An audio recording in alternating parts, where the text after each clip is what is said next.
আসসালামু আলাইকুম। আপনার উপর শান্তি বর্ষিত হোক। প্রিয় শরীদ, খতমে কামালের ৪৩তম ধাপে আপনাকে স্বাগতম।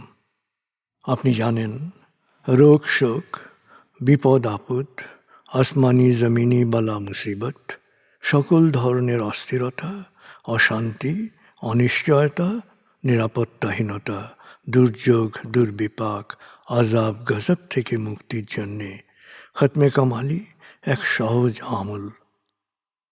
খতমে কামালির এই আমলের মধ্য দিয়ে প্রার্থনাকারী প্রার্থনার সাথে মিশে যান।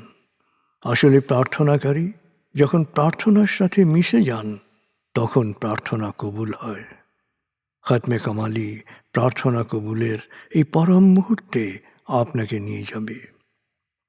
তাই নিজের, অন্যের, সমাজের, দেশের, মানব জাতির যে কোনো কল্যাণের নিয়তে আপনি এই আমলে অংশ নিন।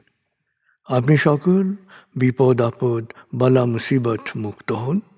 আপনার জন্যে কল্যাণকর সকল দোয়া আল্লাহ কবুল করুন। সব সময় আল্লাহ আমাদেরকে তার রহমতের ছায়ায় রাখুন।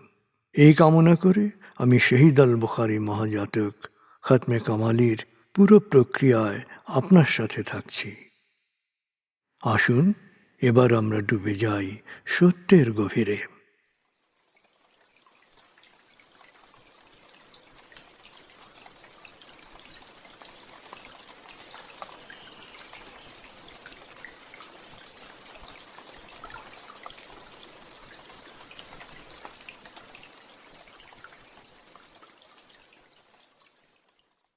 হে আল্লাহ, বিতাড়িত শয়তান থেকে আমি তোমার আশ্রয় প্রার্থনা করছি। দয়াময় মেহেরবান আল্লাহর নামে। আয়াতুল মুলক। হে আল্লাহ, সকল ক্ষমতার মালিক, তুমি যাকে ইচ্ছা ক্ষমতা দান করো, যাকে ইচ্ছা ক্ষমতাচ্যুত করো, যাকে ইচ্ছা সম্মানিত করো, যাকে ইচ্ছা অপমানিত করো। তুমি সর্বশক্তিমান, সকল কল্যাণ ও মঙ্গলের আধার। তুমি দিনকে ছোট করে বড় করো রাত, আবার রাতকে ছোট করে বড় করো দিন। তুমি প্রাণহীনে দাও প্রাণ, আর প্রাণবন্তকে করো প্রাণহীন। তুমি যাকে চাও বেহিসাব রিজিক দান করো। সূরা আলে ইমরান আয়াত ২৬-২৭। আয়াতুল কুরসি। আল্লাহ ছাড়া কোনো উপাস্য নেই। তিনি শাশ্বত, চিরঞ্জীব, বিশ্ব প্রকৃতির সর্বসত্তার ধারক। তিনি তন্দ্রা নিদ্রাহীন, সদা সজাগ, মহাকাশ ও পৃথিবীর সব কিছুর মালিক। তার সদয় অনুমতি ছাড়া তার কাছে সুপারিশ করার সাধ্য কারো নেই। দৃশ্যমান বা দৃশ্য, অতীত বা ভবিষ্যৎ, সৃষ্টির সব কিছুই তিনি জানেন। তিনি যতটুকু জানাবেন, এর বাইরে তার জ্ঞানের সীমানা সম্পর্কে ধারণা করা কারো পক্ষেই সম্ভব নয়। তার আসন, তার কর্তৃত্ব পৃথিবী ও নভমণ্ডলের সর্বত্র বিস্তৃত, আর তার সংরক্ষণে তিনি অক্লান্ত। তিনি সর্বোচ্চ, সুমহান। সূরা বাকারা আয়াত ২৫৫।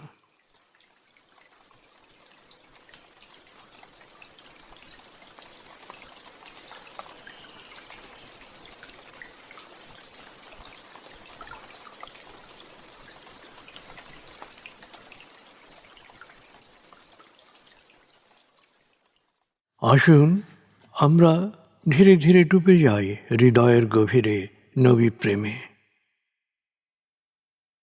বলগল উলা বিকমালিহি, কশফত দুজা বিজমালিহি, হসনত জমিও খিসালিহি, সল্লু আলাইহি ওয়ালিহি।